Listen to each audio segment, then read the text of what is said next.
to talk about the Bukusu of Western Kenya and their cultural practice of circumcision.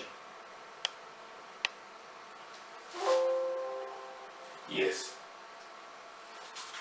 The Bukusu are the most populated of the Luhya of Kenya. And the Luhyas themselves are Kenya's second largest tribe according to the 2020 statistics. Kenya is in Africa. Kenya is in the east of Africa, and Kenya, the Bukusu are on the west part of Kenya. So Kenya in East Africa, the Bukusu in West Kenya. And these are the populations. The Luhya tribe population of the year 2020. Here I have the sub-tribes, and here I have the population. You can see the Bukusu are close to 1.2 million. None of the other Luhya sub-tribes comes close to that. So in a total of like 4 million, 1.2, that is about 25 or so percent of those many, about 18. So that is the Bukusu. And I've talked about circumcision being a cultural practice. But then what is culture? Culture, you can call it a way of life of a people. And therefore culture is composed of all those, customs, language, beliefs, attitudes, art, drama, music, food, faith and religion, behavior, and rituals, e.g. the circumcision we're talking about. But I want also to say that there is also material and non-material culture. In other words, we can subdivide culture into two categories, the material and the non-material. Now, the material culture is the aspect of social reality that is grounded in the objects and architecture that surround people. It includes houses and clothes. So you can talk about culture being things like the houses you live in, the clothes you wear, the language you speak, the food you eat, the rituals, and so on and so forth. And therefore, circumcision being a ritual becomes a component of the culture of the Bukusu. Indeed, circumcision is the removal of the foreskin from the human penis, and among the Bukusu, circumcision is a rite of passage into manhood. So there it is. This is the foreskin. When this foreskin is removed, then becomes circumcision, and this is how it is removed. And so this is what is practiced in Bukusu. Now, for Bukusu, circumcision is an elaborate, even-year ritual with pomp and dance, dining and whining. It is a great occasion that comes every even year.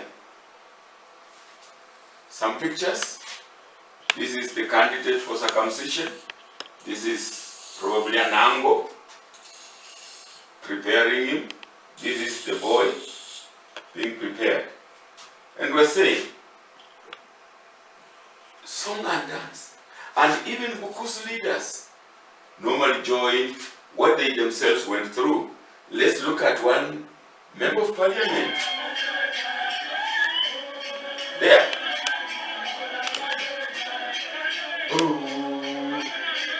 Habona wazi awekana.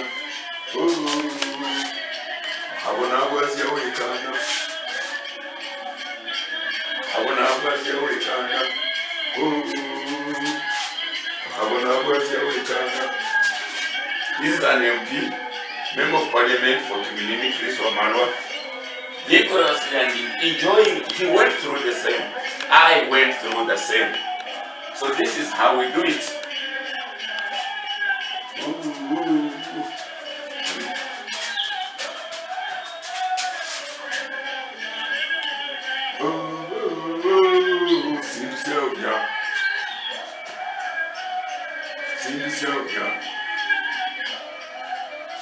A whole leader, a whole member of parliament joining home and dance, and thereafter they will be dining and whining. Yes, good. This is the Bukusu ritual, circumcision ritual, part of it. Dancing. The candidate is good.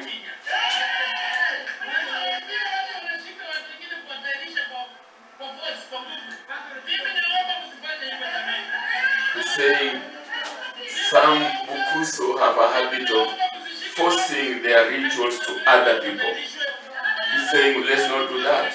It's our ritual. We have our own rituals and own culture. He's saying please let's not force it to everybody. That is a whole member of parliament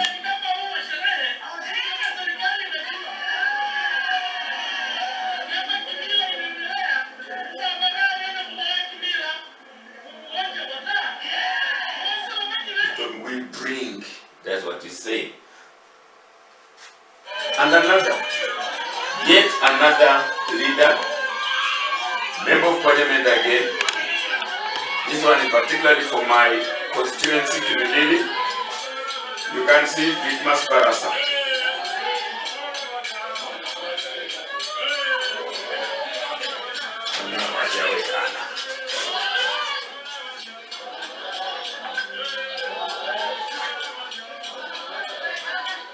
We do it, we enjoy it. We did it, I did it.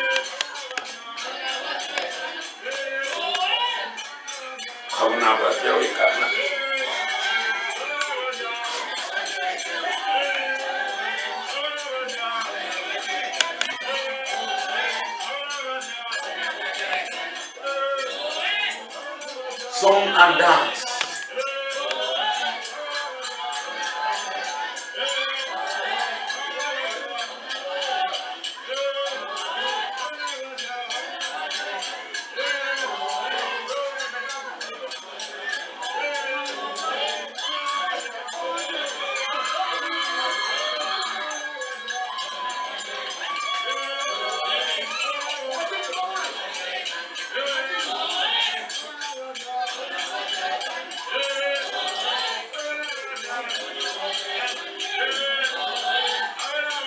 And we must get something, either tweet, a stick, a walking stick, anything.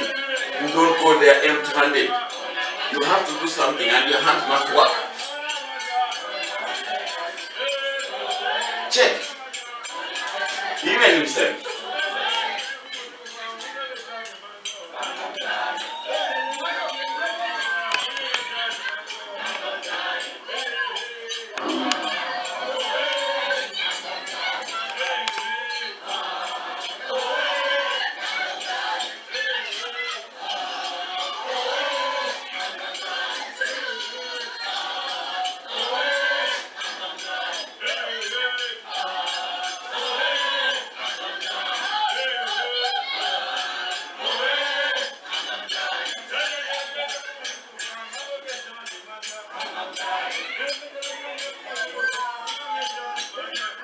These are small groups.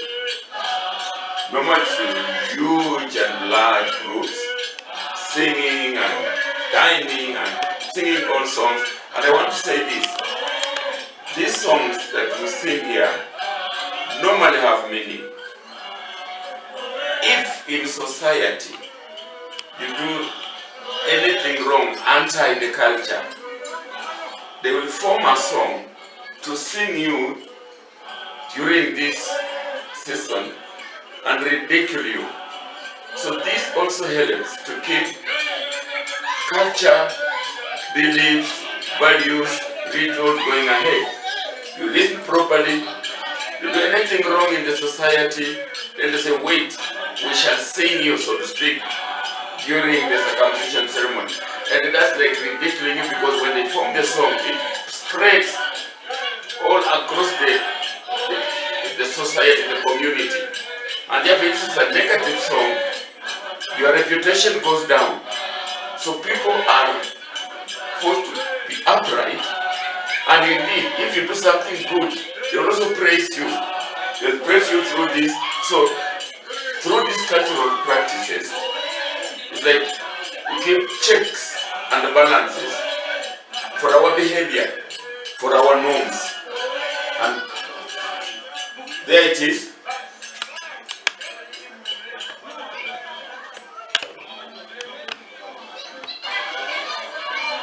So, let's just finish singing. Like I say, song and dance, preparing this boy for rite of passage. He's going to be circumcised, and before that, there is all this dance to prepare him for the day. And so, even leaders join us, because indeed, that's what they went through. It's culture. And now I want to say, all songs are equal during the Bukusu circumcision ceremony. Many songs, all of them are equal. But there is one song that is more equal than others.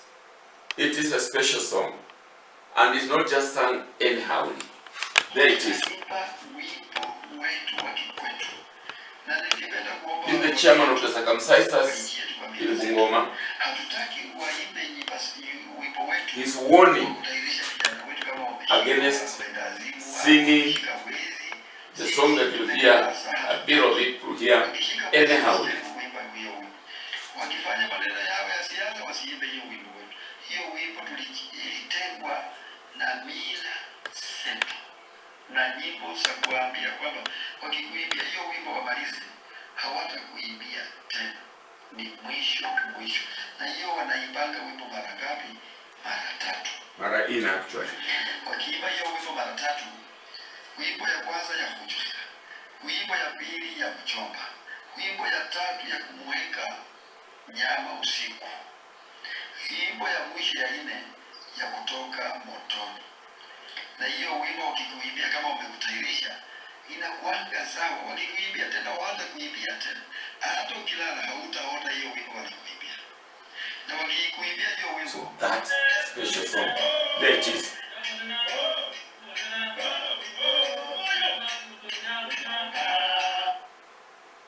Good. That is a bit of the song. I cannot sing it because it's not the occasion. So, in this circumcision ceremony, the paternal aunt plays a special role. When a child is going to be circumcised, first, the boy goes to the parent, and declares his intentions to be circumcised. And the circumcision is a family issue. Relatives have to be invited to come to witness the rite of passage. Those relatives are not invited by word of mouth. They are not invited by letters. They are not invited by telephones. the candidate himself has to go, escorted by group of singing people, to go to announce, invite each and everybody who is supposed to come. And the first person to be invited is the aunt, the paternal aunt, sister to your dad. Listen to what the elder will be telling us about it.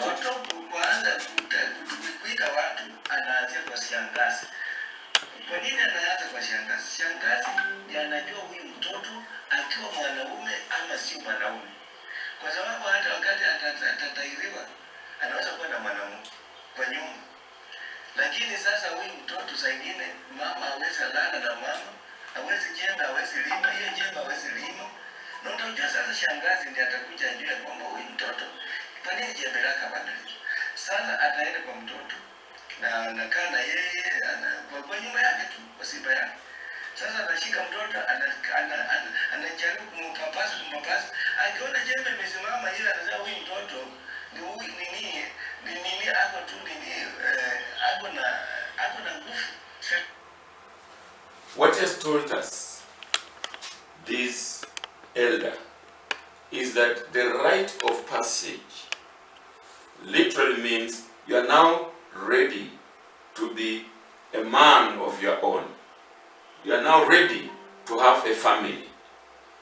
And the Bukusus had a way of verifying whether this boy is normal or not.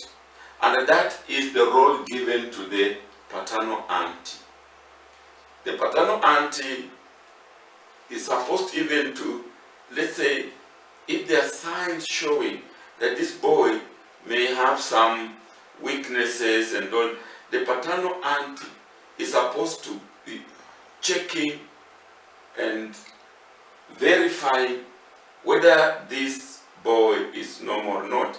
The paternal auntie can even go and sleep in the cottage of the boy, like we have been told by this elder, to check whether the boy can get an erection or not. Do all whatever, teach him the way of being a man, so that when the rite of passage comes from that ceremony, he gets to be a man of his own. So the paternal aunt plays that role. And when he is circumcised, that foreskin that is cut is the paternal aunt who goes to hide it safely, because otherwise it was believed, or it's believed, that someone can get it and bewitch the boy. So that's the role, important role of the paternal aunt. But there is also the role of the maternal uncle. Let's say it. Naanza kumuonya, hata saa zingine ikizidi sana naweza kumchapa. Sasa kumchapa hivyo inamaanisha ninamtengeneza ile kiburi ambayo anaweza kuwa nayo ndani mwake, anafika mahali anabadilika. You saw a cow, or a head of cattle here. Maternal angle in Bukusu, that's what we call paying dowry. When a man marries, a man pays dowry to go to the parents of the wife. And therefore, the brothers of the wife, the family of the wife, receive the cattle. When now the boy is getting circumcised, it is believed that now that which you received, you can also give back. But up and above that, the counseling, the advice that comes from the angle is what we have seen there. So whereas the paternal aunt check the balances and all that, the maternal angle give the serious advice to the man to be. And now, as I come towards the end, when you are going to be circumcised, cowardice is not tolerated. Cowardice here means you must stand the pain without even blinking an eye when you are being circumcised. And let's see these two examples here.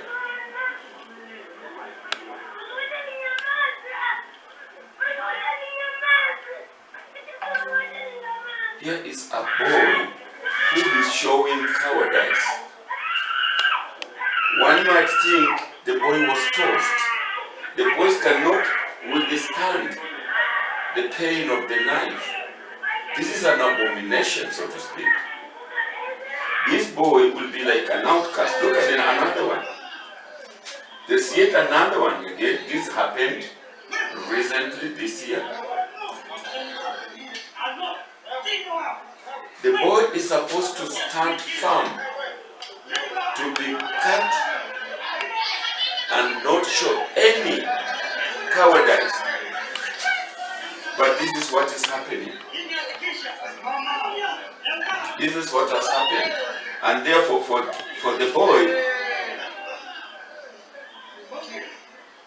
that is an abomination. At this hour when he's being cut, the mothers are seated, locked out in a house somewhere, seated with their legs stretched.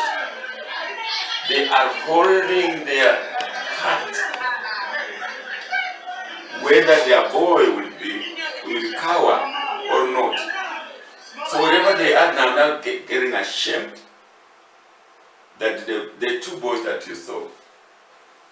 But if you ask me, that cowardice can actually be managed by experienced circumcisers. Watch these two circumcisers. Look, this is a fairly young circumciser. Look at the posture. This young circumciser doesn't step on the foot of the boy. Look, he's stepping away from the boy. Look at this one. You can see this circumciser is actually stepping on the foot of this boy. Let me explain. When this boy is coming, when the boys are coming from the river, where they have been covered with mud and now coming into the homestead, circumcisers are a team, about 3. One of them is supposed to run and meet that boy maybe a few meters away from where the boy is coming to be circumcised. The reason is to check. Actually, it looks at the eyes of the boy to see whether the signs of cowardice, they have their own way of knowing it. Whether they think the eyes are steady, the eyes are not showing any cowardice. You know, with their own psychology and their training, they can look in the eyes of the boy and know this boy is going to stand or not. Now, once you realize or you notice that this boy may not stand, then you change the style of circumcising. Normally, the boy is supposed to come and stand in that demarcated area, stand, and then the circumciser comes and does the job. But a boy who is feared that might show cowardice, once that the team of circumcisers go and meet him before he comes, he reaches the position he's going to stand, he will now warn the other 2 circumcisers that the first operation should be done even before the boy stands. When the boy is still walking, the circumciser comes from behind, does all the cleaning of the penis, ready for circumcision. And as the boy, because the psychology of the boy is where he's going to stand and whether he's going to see a circumciser coming or not. Now the circumciser comes from behind. As soon as the boy reaches the place of he has already done his job, standing on. So before even the boy realizes, he's gone. So we will say there for that. I would say there for that. Those boys who showed cowardice also show that the circumcisers are not as experienced. And you have seen it here, for example. Here is a very young circumciser stepping away, not even caring about the posture, the position. And this is a mature circumciser doing all that is necessary. And therefore, these are some of the few facts that I wanted to share with you in my part 1 of this Bukusu culture. Now in part 2, this year 2020, because of COVID-19, there has been a clash. The government thinks we should not, but some people saying it's our culture and therefore we must go ahead and circumcise. So, some of the facts that I've been saying here, I interviewed